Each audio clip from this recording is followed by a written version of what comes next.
Muy buenos días, son las 9:46, queridos oyentes, bienvenidos una vez más al Derecho, el espacio de la Defensoría del Pueblo Regional Antioquia, donde desentrañamos las leyes y normativas que rigen nuestra sociedad.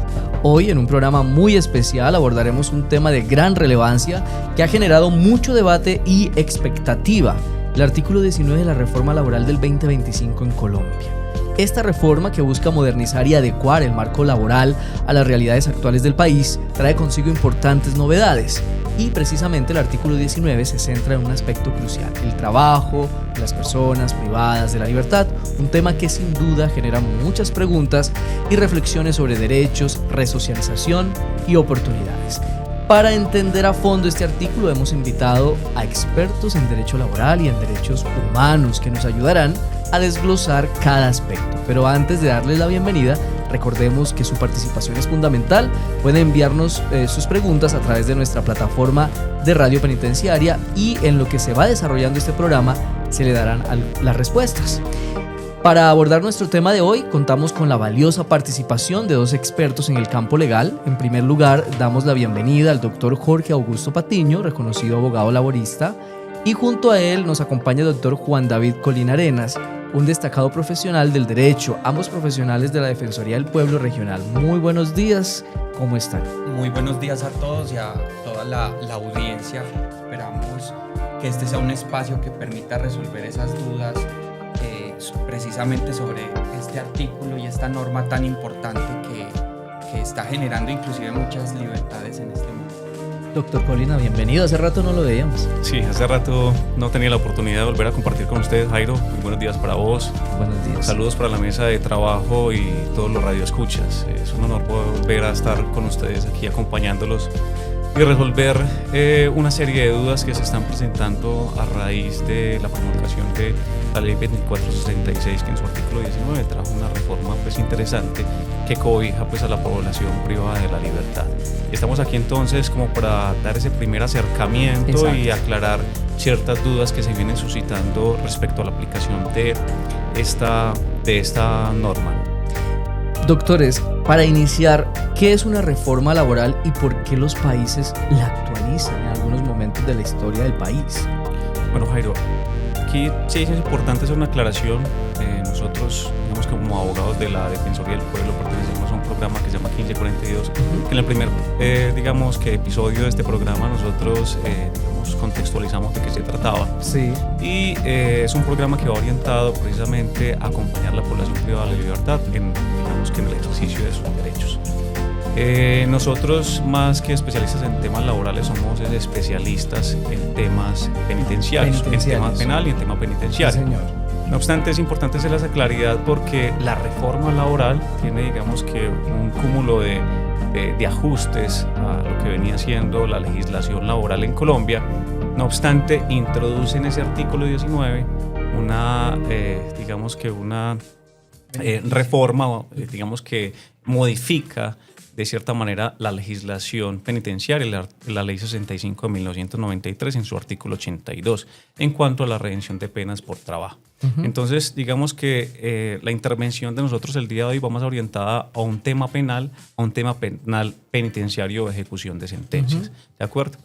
No tanto centrado sí. como en el tema laboral. Exactamente, sino lo que nos vincula ahí es que hay un punto con nosotros, ¿no? Con la población privada de la libertad. Bueno, entonces, ¿qué es el artículo 19 de la reforma laboral?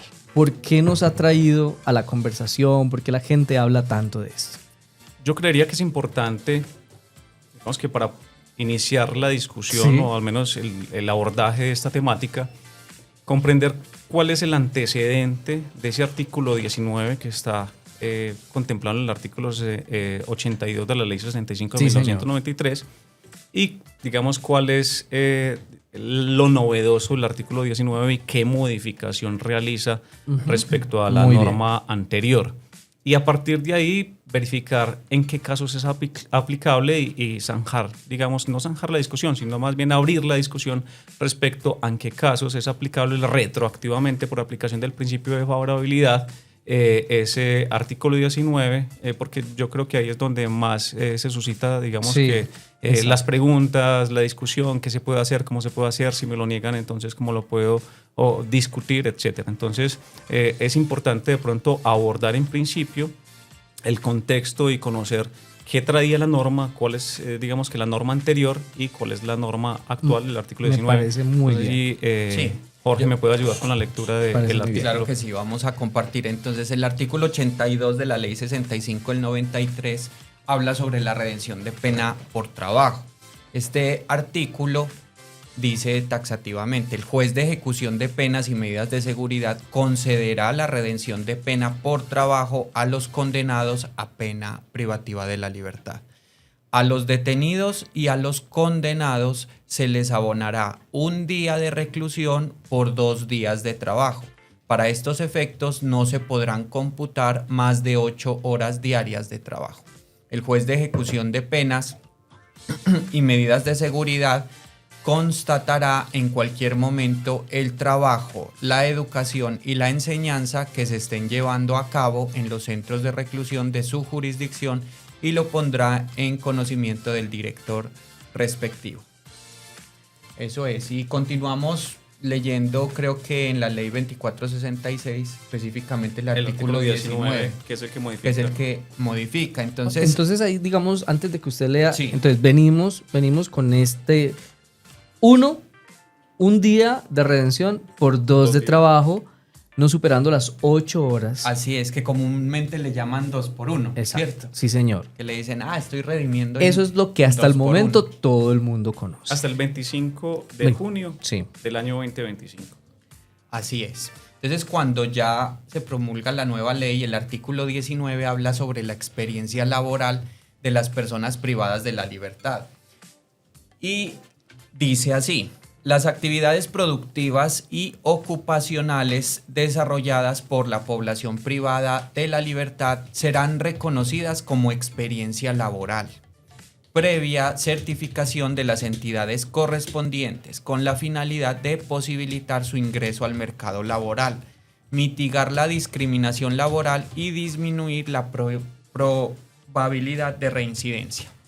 Y esta es la parte que más nos interesa en este momento, que dice: se concederá la redención de pena por trabajo a las personas privadas de la libertad y se les abonará 2 días de reclusión por 3 días de trabajo.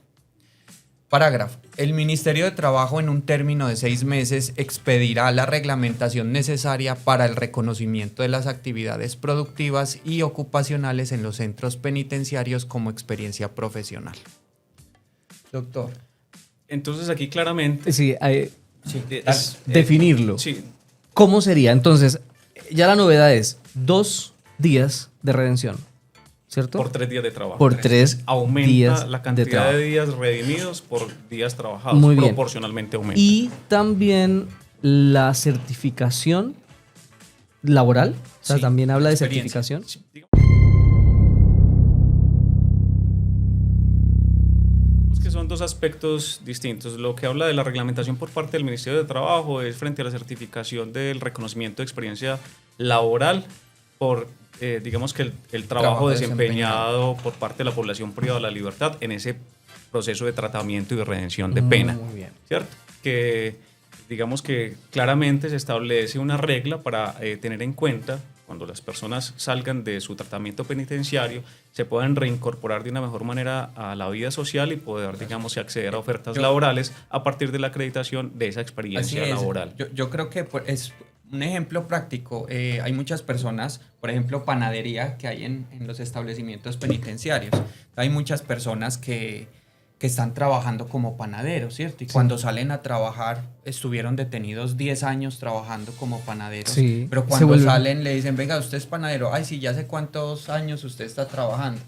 Y él dice, no, es que estaba en la cárcel. ¿Cómo Claro. hago Pero esta norma trae la posibilidad de que se pueda empezar a certificar. Obviamente esto pues va a llevar un tiempo como para que que se pueda realizar y en todos los trabajos pues que estén realizando dentro de los centros penitenciarios. Porque es importante, mucha gente, imagínense 10 años haciendo un oficio donde aquí llegan fundaciones que capacitan, vienen profesionales de la panadería y todo esto, la persona se lleva un mundo de conocimiento y no poderla certificar también es un poco triste. Exactamente, eso es lo que nos trae la norma y esa posibilidad de certificarla para poder, digamos que, Claro. traerla a su hoja de vida y Lo máximo. validar esa información positivo de experiencia. Sí, totalmente. Yo tengo acá unas preguntas que nos hicieron llegar y en base a ellas vamos desarrollando el espacio, porque digamos que la gente es la que nos hace precisamente dinamizar el espacio. Entonces por acá tengo una, dice, ¿qué pasa con los privados de la libertad a quienes ya se les reconoció el retroactivo del artículo 19? Después de que la Corte Suprema emita los mecanismos de implementación, ¿pueden esos beneficios ser revocados o modificados?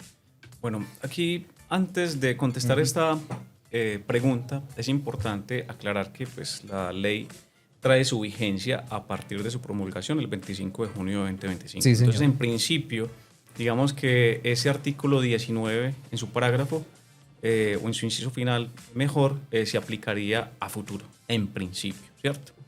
Pero esta norma es dable aplicarla en virtud del principio de favorabilidad contemplado en el artículo 29 de la Constitución, que es una garantía, e igualmente en el artículo 6 del Código Penal. Entonces, aquí más adelante vamos a tratar el tema que es el punto más álgido y es algunos jueces están reconociendo la redención retroactiva en ese sistema nuevo de 3x1, llamémoslo así, y algunos jueces no lo están reconociendo. Entonces, ¿qué hacer en esos casos? Pero puntualmente con relación a esta pregunta de qué pasa con los privados de la libertad a los cuales sí se les ha reconocido el retroactivo de ese artículo 19 y posteriormente exista una, digamos que... Una indicación. O una postura una por parte de la Corte instrucción. Suprema de Justicia. Y aquí hay un principio de seguridad jurídica, ¿cierto? Sí, señor. Y entonces las decisiones que se adoptan por parte de los jueces son susceptibles de la interposición de recursos. En principio, si yo hago una solicitud y me es negada esa solicitud que yo estoy realizando, pues yo puedo interponer, si el auto es susceptible de recursos, el recurso de reposición, el recurso de apelación, para que el mismo juez revise su decisión, si considero que está equivocado y el juez revise de pronto de acceder a corregir su propia decisión, o que la segunda instancia, que en estos casos de ejecución de penas es el juez que impuso la condena, el juez de conocimiento, revise, digamos que los argumentos de disenso o de discrepancia con relación al juez de primera instancia. Y entonces allí, agotados estos recursos, es la única forma, en principio, de reformar esa decisión. Entonces, si la decisión es tan firme, que técnicamente, jurídicamente se denomina ejecutoria la decisión, frente a la cual ya entonces no procederían recursos y ya no sería revisable. Si no es revisable, aun cuando exista una postura posterior por parte de la Corte Suprema de Justicia o la Corte Constitucional, pues no habría posibilidades de hacer una reforma. Igualmente hay un principio que pronto aquí cabría mencionar, lo que es la no reformatio imperius, y que yo no puedo, digamos que, interponer un recurso de apelación para que se me revise, digamos que esa decisión desfavorable y que el juez de segunda instancia, en lugar de revocar y concederme el beneficio, me haga más gravosa o más grave mi situación. Entonces tampoco podría, digamos que, ser revisado por parte de la segunda instancia e ir más allá y hacerte más gravosa la situación frente a la decisión que tomó el juez de primera instancia. Muy bien. Aquí lo único que podría pensar respecto a una situación que pueda llevar a la revisión o más bien, digamos que al desconocimiento de ese retroactivo que ya había sido reconocido por parte del juez de ejecución de penas o incluso por parte del juez de segunda instancia, es que se detecte la existencia de una circunstancia ilícita en la concesión de ese beneficio. Ahí sí sería revisable, en ese caso, pero ordinariamente no habría ninguna situación. Muy bien. Doctor, ¿por qué algunos jueces de ejecución de penas han concedido el retroactivo del artículo 19 y otros lo han negado pese a tratarse de situaciones aparentemente similares? Bueno, como lo indicamos inicialmente, aquí se da el reconocimiento de ese retroactivo por la aplicación del principio de favorabilidad. Sí, señor. Y ese principio de favorabilidad es, digamos que, un criterio de interpretación para la aplicación de la norma. Sí, señor. Y por parte de los jueces existe, digamos que una discrecionalidad al momento de tomar sus decisiones. Y en la íntima convicción del juez respecto a la norma que está aplicando, él tiene su propia interpretación.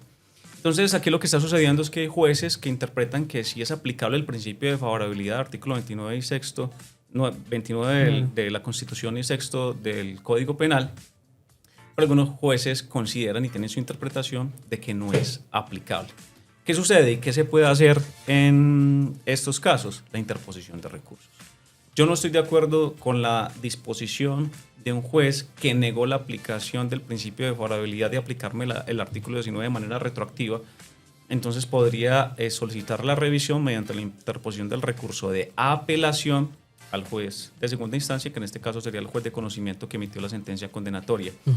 Importante, aquí también procede el recurso de reposición, pero el recurso de reposición es, digamos que recomendable acudir a esta vía jurídica cuando existe un error evidente, no un error de interpretación, sino un error evidente que el juez pueda verificar que se equivocó al momento de tomar su decisión, pero no respecto a la interpretación que él tiene de la norma, porque yo no voy a convencer al juez de que tenga una interpretación distinta. Él ya tiene su convicción respecto a, digamos que a esa situación particular o a ese problema jurídico particular. Sí, lo que se daría es de pronto la reposición en caso de que exista un error aritmético. Por ejemplo, me debe haber concedido tantos días de redención y el juez se equivocó haciendo la sumatoria.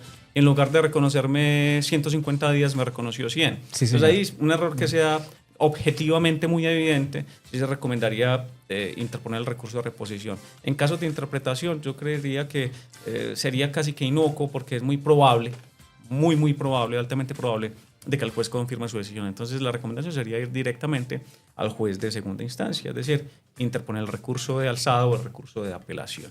Ahí estábamos hablando de la discrecionalidad del juez, ¿cierto? Yo creo que algo muy importante, y primero que todo, entendiendo que esta es una ley muy nueva, ¿cierto? Y que prácticamente se está creando nueva jurisprudencia respecto de esta nueva norma. Exacto. Entonces, eso digo yo. Yo creo que también hay una responsabilidad muy grande en los abogados que comienzan a hacer el ejercicio apoyando a las personas privadas de la libertad, o inclusive a los mismos internos cuando no tienen, digamos, un abogado. Recuerden que para eso estamos los de la Defensoría, específicamente el programa 1542, para poderlos apoyar respecto a estos temas. Pero me refiero a esta responsabilidad tan grande que tienen porque recuerden que, como lo hablamos en la primera sesión, inclusive creo que fue con el doctor Colina, que fue la primera sesión que tuvimos, él nos explicaba que este sistema penitenciario, la mayoría de beneficios son rogados. Sí. Recordamos que es rogado. Entonces, entonces es muy importante en este momento que se empiezan a hacer esas solicitudes, que se empiecen a fundamentar. Sí. ¿En qué? En este principio de favorabilidad que nos explica el doctor Colina, que creo que es muy importante. Obviamente sabemos que a partir del 25 de junio para arriba ya la norma estableció, ¿cierto? Sí, el reconocimiento es objetivo, se tiene sí o sí que reconocer. Ese se tiene que reconocer. Entonces de ahí para adelante lo tienen que reconocer, pero poner en consideración al juez de que retroactivamente se modifiquen todas las certificaciones por trabajo, ¿cierto? Porque recuerden que también hay trabajo, estudio y enseñanza, pero es únicamente por trabajo que se puedan volver a retomar, que hagan un nuevo cálculo de acuerdo al principio de favorabilidad. ¿Esto qué va a permitir? Esto permite que te la reconozcan o que te la nieguen, pero vamos a conocer el concepto o esta discrecionalidad que ya el juez tiene en su mente. Esto va a permitirnos que, si es negada, utilicemos los recursos ordinarios que nos estaba comentando el doctor Colina, el recurso de reposición y en subsidio de apelación, para que el juez que emite la sentencia condenatoria sea quien determine. Ya si esto no funciona, ya podemos acudir a la acción de tutela, ¿cierto? Y esto empieza a crear más jurisprudencia, que era algo que yo estaba conversando con el doctor Colina y quería pues como que más adelante nos cuente un poquito al respecto. Muy bien. Sí, ahí ustedes en la conversación me acordaba que, por ejemplo, en los patios, cuando esto apenas comenzaba el ruido a llegar, la gente decía, pero ¿cómo una reforma laboral puede llegar a tocar la parte judicial, ¿cierto? O sea, como nuestra situación jurídica. Entonces, ahí el abogado está hablando sobre este tema y me pareció interesante. Tengo una pregunta por acá que nos hacen, dice, a ver, la aplicación del retroactivo, que es lo que más llama la atención, que aparece contemplado en el artículo 19, ¿depende del tipo de delito o del perfil del condenado? Bueno, esa aplicación del retroactivo, digamos que las preguntas van a ir orientadas a eso porque es lo más beneficioso, ¿cierto? Sí, es claro. decir, a partir del 25 de junio en adelante no hay ninguna discusión. Es algo pacífico y sí o sí se tiene que reconocer.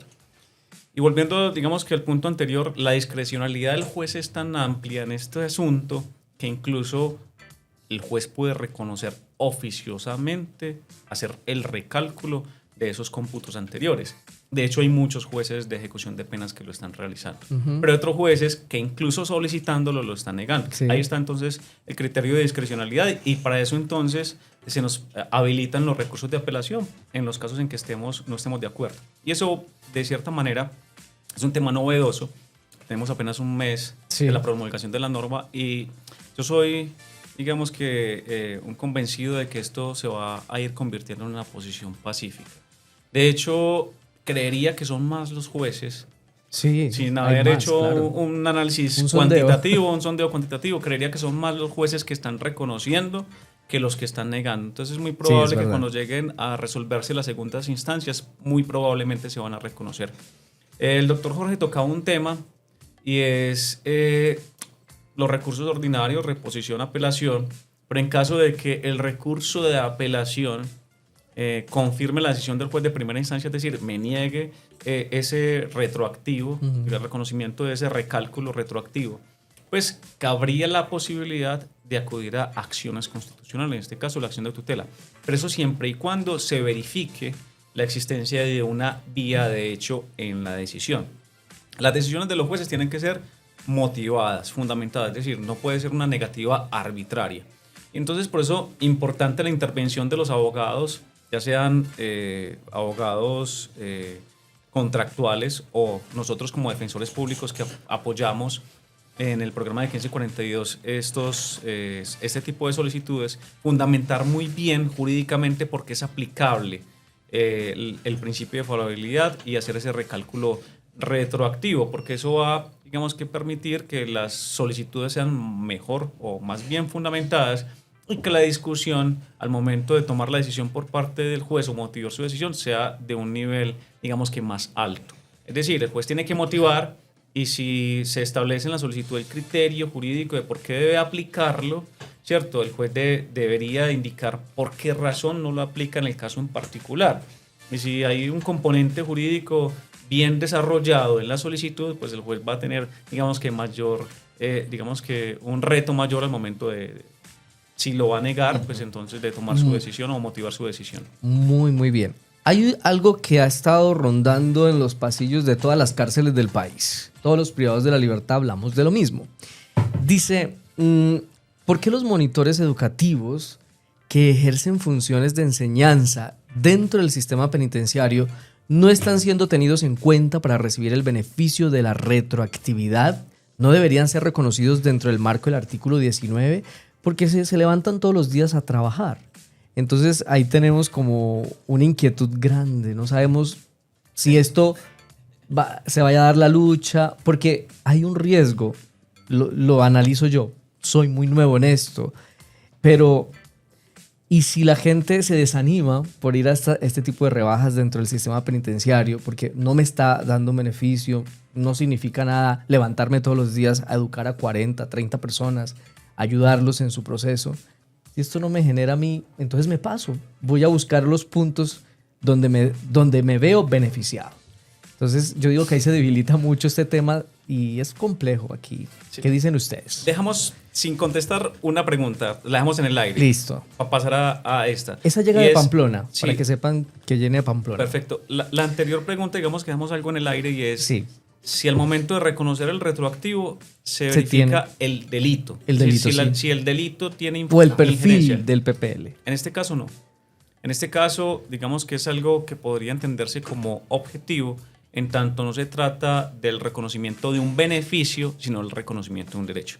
Es decir, ok. la redención es un derecho, no es un beneficio. Hay delitos que están excluidos en la concesión de beneficios, subrogados o sustitutos penales. Aquí no estamos hablando de esas figuras que fueron las primeras que tratamos al inicio de Del programa, sino que aquí se trata del reconocimiento de un derecho. Si yo trabajé X cantidad de horas o X cantidad de días, la norma establece anteriormente un sistema de redención de 2 por 1 y actualmente reconoce un sistema de redención de 3 por 1. La pelea o la discusión es respecto a si o fuerte si se aplica retroactivo o no se aplica retroactivo, que yo creería que esto va a ser una posición futura pacífica y se le va a reconocer a todos. Eso esperamos, es la lucha que debemos de brindar. No sé si Jorge, respecto a la otra pregunta de el tema de redención por estudio, trabajo y enseñanza. Este es un tema muy complejo, esa pregunta, Claro. la verdad que Y créanme como que todo yo me la estoy... Todo está tan realizando. nuevo. Y yo me la he estado realizando, Claro. ¿no?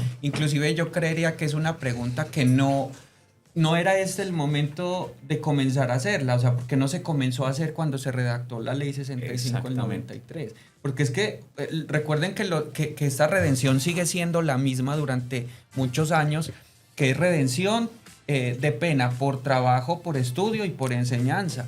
Y la enseñanza, la redención por enseñanza no es la misma antes del 25 de junio a la de trabajo, o sea, era 2 por 1, que les permitía, si no estoy mal, por trimestre máximo, por ahí 38 horas por trimestre, 38 días, días. Y la de enseñanza y estudio oscilaba entre 26, 29, más o menos, es como la redención. Son muchos días al que trabaja más que al que enseña o estudia. Entonces, más que ahorita se toma porque es que ya creció más, ¿cierto? Pero debió de haberse tomado hace mucho tiempo. Y no depende de esto, sino específicamente de la ley 65, porque es que permite y señala muy bien la norma y dice por trabajo tanto, por estudio tanto, por enseñanza tanto. Entonces, esta norma únicamente modifica el trabajo. Uh-huh. Entonces, al modificar esta norma únicamente el trabajo, nosotros no podemos empezar a hablar sobre el estudio y la enseñanza. Estos programas, si no estoy mal, es importante también que las personas que están escuchando investiguen este tema. Quienes realizan los programas de tratamiento penitenciario en la regional de cada zona, digámoslo así, se establecen unas directrices de acuerdo al tratamiento penitenciario que se maneja en la regional, ¿cierto? Pero a nivel nacional también la Dirección Nacional del IMPEC tiene sus resoluciones que son las que establecen cómo se desarrolla este tratamiento penitenciario y cuáles son los programas que van a cada establecimiento y empiezan a trabajarlos. Y yo entiendo, inclusive lo venía hablando con el doctor Colina desde ayer, inclusive que estábamos conversando, y yo le decía, pero es que un docente, un profesor, alguien que está enseñando, está trabajando. Sí. Esa es una discusión muy fuerte. Sí. Y además es muy duro. Sí, es muy duro. Sí, total, es un trabajo, ¿cierto? Es claramente un trabajo, pero digamos que la dificultad aquí es que la ley 65 distingue entre enseñanza y trabajo. Distingue entonces entre estudio, enseñanza y trabajo. Y digamos que tiene una parte diferente o distingue la enseñanza del trabajo. Entonces, nosotros digamos que teleológicamente entendemos que enseñar es trabajar. El docente está trabajando, ¿cierto? Sí. Pero la norma distingue esos 3 criterios de redención. Así y es. en la reforma laboral no se habla de eso. Entonces, a ver, ¿qué podría pasar ahí, Doc? Podrían hacerse solicitudes y de acuerdo a, digamos, que las posiciones que adopten los jueces de ejecución de penas, incluso acudir a acciones constitucionales y determinar de pronto que existe un criterio que unifique este tipo de discusiones por parte de la Corte Constitucional, lo revise y de pronto diga, bueno, aquí aplicando un principio de igualdad, en tanto pues la actividad se entiende que también es laboral, pero estaríamos supeditados, digamos que a una, digamos que directriz o disposición por parte de las altas cortes. Al día de hoy, creería que no es claro, digamos que un criterio para hacer este tipo de solicitudes o de reconocimientos más bien. Sí, y recuerden que en un programa anterior hablábamos de temas políticos. Yo les decía, muchas veces estos temas son más políticos que jurídicos en algunas ocasiones. Y recuerden que estas modificaciones de las normas se realizan en el Congreso y en el Senado, ¿cierto? Entonces, sería importante conocer qué personas están trabajando en proyectos de ley de pronto que permitan modificar este tema, o de pronto inclusive hacerle solicitudes a la Dirección Nacional del IMPEC. No sé si podrán, dentro de sus funciones, que son los que establecen cuáles son las actividades de enseñanza y cuáles son las de trabajo, que esta actividad, por ejemplo, la que ustedes desarrollan aquí o la que se desarrolla en las aulas, ya no se ha tomado como enseñanza, sino que sean tomadas como trabajo. Ahora, tienen que entender que también el horario cambiaría, porque las de enseñanza son 6 horas, si no estoy mal. En cambio, las de trabajo son 8 horas. Sí. Entonces, creo que dentro del IMPEC también se podría realizar, pero todo depende de las solicitudes que comiencen a realizar. Bueno, por acá tengo, los están escuchando en varias partes, tengo así preguntas como que aleatorias al programa. Vamos a hacerlas porque de todas formas pues son nuestros oyentes. Dice, desde Tumaco, buenos días, un saludo desde La Voz de la Esperanza. Ese programa de la Defensoría mencionado, el 1542, ¿es a nivel nacional? Pregunta desde esta emisora, desde Tumaco. Sí, por supuesto, el programa es a nivel nacional. De hecho, digamos que el decreto 1542, que es el que habilita la Defensoría del Pueblo para prestar este tipo de servicios, pues tiene una disposición de cobertura a nivel nacional y cada regional del país tiene obviamente personal dispuesto para prestar este servicio. Muy bien. Desde Puerto de Río preguntan, ¿el principio de favorabilidad laboral, siendo de raigambre constitucional, podrá ser superado por la autonomía del juez o su criterio discrecional? De eso es lo que veníamos discutiendo, ¿cierto? Es decir, el juez tiene... Pero la pregunta dice laboral, o sea, corregirle que no es laboral. Pero sí es importante porque es que aquí el principio de favorabilidad tendría un origen desde una norma laboral para ser aplicado en el tratamiento penitenciario. Ajá, ese es ¿cierto? Y lo introdujo, porque incluso la ley 2466, en su último artículo que habla de la vigencia derogatoria, pues obviamente deroga todas las normas que le sean contrarias. Entonces, consideraría que el artículo 82 de la ley 65 de 1993 sería contraria al artículo 19 de la ley 2466. En ese orden de ideas, sí estaríamos dando la aplicación del principio de favorabilidad a partir de la interpretación de una norma de carácter laboral que tiene injerencia en temas penitenciarios. Muy bien, y no, es que por acá dicen, por ejemplo, el artículo 19 dice, reza, abro comillas, actividades productivas y ocupacionales, cierro comillas. Dentro de las ocupacionales no están educación y enseñanza, preguntan también. Sí, yo consideraría que sí, pero entonces la dificultad es que ese artículo 19 no tocó, digamos que directamente, ese criterio que ya tenía la ley 65 de enseñanza, que hace una distinción. Por eso pues ya sería un ejercicio más complejo de hacer solicitudes en ese sentido y verificar, digamos, qué posición tienen los jueces y en caso de que sean negados, pues acudir a los recursos ordinarios e incluso a acciones constitucionales para ir sentando, digamos, que las bases. No, y recuerden que quien realiza los certificados por estudio, trabajo, enseñanza es el establecimiento penitenciario, pero ellos se rigen bajo unas resoluciones del Instituto Nacional IMPEC, ¿cierto? Nacional Penitenciario y Carcelario IMPEC. Entonces, ¿qué pasa? Que al ellos estar regidos por estas resoluciones, cuando se realizan estos certificados de cómputo por trabajo, estudio o enseñanza, se atienen a las resoluciones que dicta la norma. Entonces, de pronto, el IMPEC podría tomar acciones ahí y decir estas actividades sí, estas no, pues, bueno, como algo así.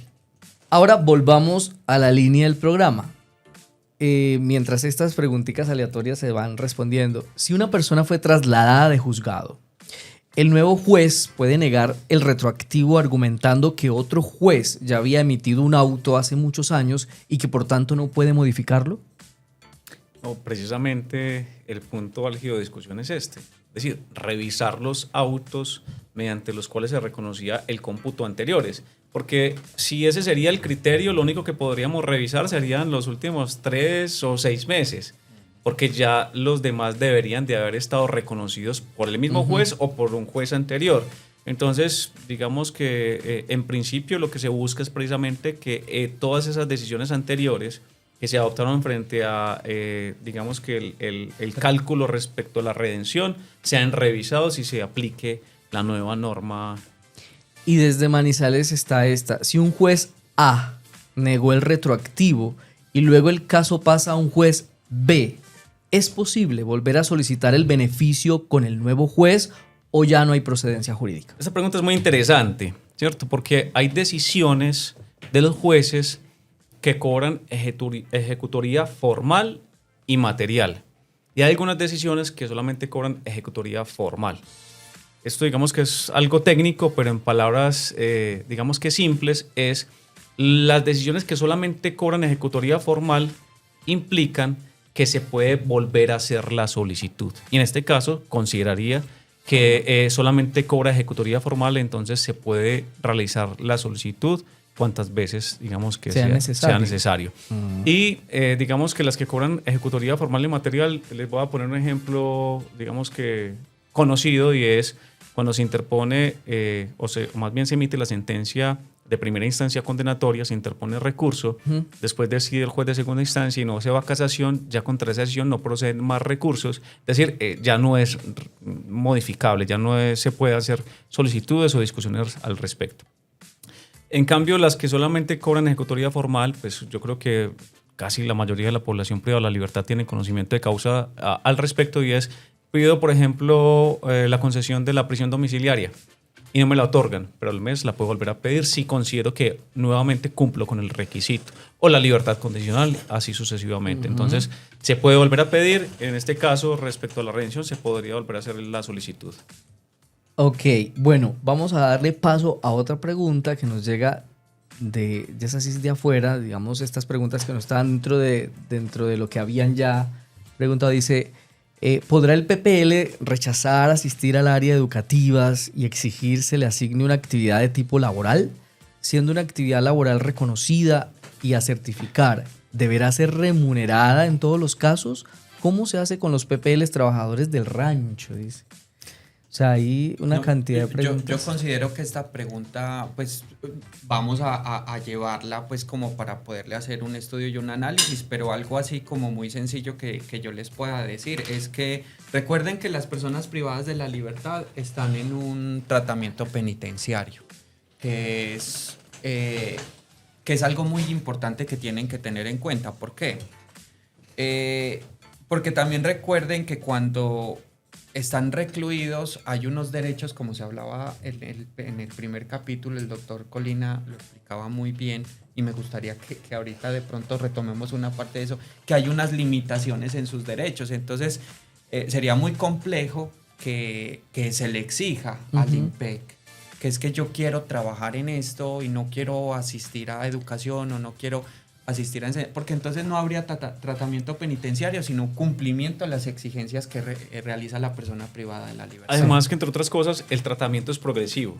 Entonces, la persona no llega desde el primer día o el día cero a ciertas funciones. Exacto. Sino que eso se va revisando, se va calificando la conducta, se va, digamos que también cambiando de fase de tratamiento, y con base en eso, una situación administrativa por parte del IMPEC, se va, digamos que, accediendo. Entonces, habría que empezar de lo menos para poder llegar a lo más, que sería el trabajo. Y una cosa muy importante, y es que ahora me hacías una pregunta, y es, bueno, muchos personas que están de pronto en el programa de enseñanza decían, no, yo no voy a seguir en el programa de enseñanza porque es igual de desgastante y no me están reconociendo lo mismo. Claro, es que eso es lo que genera, se dice. Pero eso genera un beneficio, ¿cierto? El primer beneficio es que va a haber una redención que es menor a la de trabajo. Claro.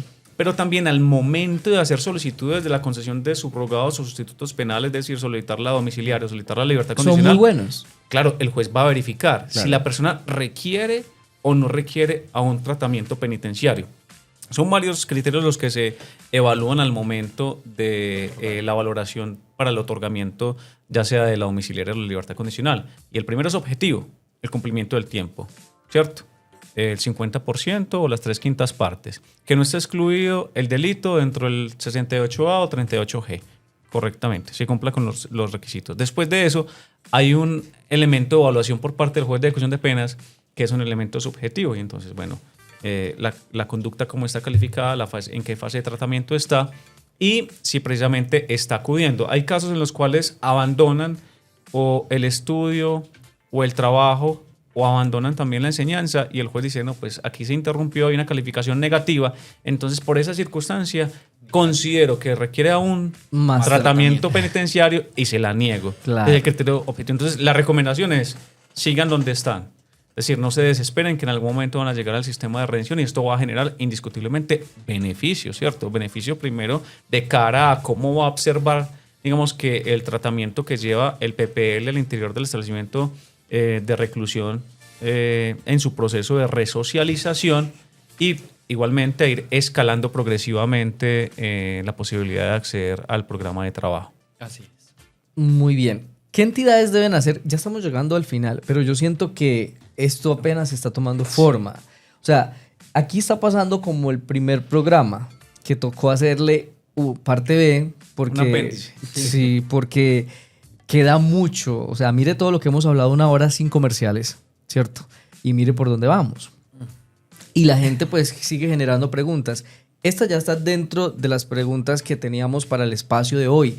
Dice, ¿qué entidades deben hacer control y seguimiento a la correcta aplicación de este artículo en los establecimientos penitenciarios? Bueno, digamos que la pregunta es amplia, Sí. ¿cierto? Sí. Es decir, cada caso es particular, cada solicitud es particular y cada solicitud se decide independientemente, ¿cierto? Que se van generando criterios o más bien unificación de criterios a lo largo del tiempo.